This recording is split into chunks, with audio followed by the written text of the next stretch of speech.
தமிழக உள்ளாட்சி தேர்தல் வரை திமுக காங்கிரஸ் கூட்டணி நீடிக்குமா என்பது சந்தேகம் என முன்னாள் மத்திய நிதியமைச்சர் ப. சிதம்பரம் தெரிவித்துள்ளார். சிவகங்கை மாவட்டம் காரைக்குடியில் காங்கிரஸ் கட்சியின் ஊழியர்கள் கூட்டம் நடைபெற்றது. இதில் பங்கேற்ற முன்னாள் மத்திய நிதியமைச்சர் ப. சிதம்பரம் தொண்டர்களின் கட்சி பணிகள் குறித்து கேட்டறிந்தார்.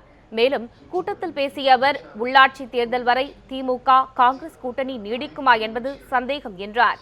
மேலும் தமிழக சட்டசபையில் திட்டங்களை யார் கொண்டு வந்தார்கள் என்பதை தவிர வேறு எந்த விவாதங்களும் நடைபெறவில்லை என்றும் அவர் குற்றம் சாட்டினார்.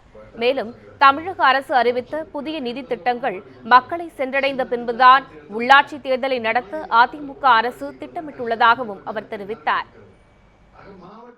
அரசு அறிவித்த திட்டங்கள், சாலைகள், பாலங்கள் மற்றும் நலத்திட்டங்கள் எல்லாம் மக்களுக்கு போய் சேருவதற்கு இன்னும் ஒரு 6 மாத காலம் ஆகும். அந்த நலத்திட்டங்கள், சாலை பணிகள், பாலங்கள், பள்ளிக்கூடங்கள் ஆகிய திட்டங்கள் மக்களுக்கு போய் சேர்ந்த பிறகு அல்லது தொடங்கிய பிறகு பிப்ரவரி மாதத்தில் உள்ளாட்சி தேர்தலை நடத்தலாம் ஒரு கருத்து இருக்கிறது என்ற செய்தியும் வருகிறது.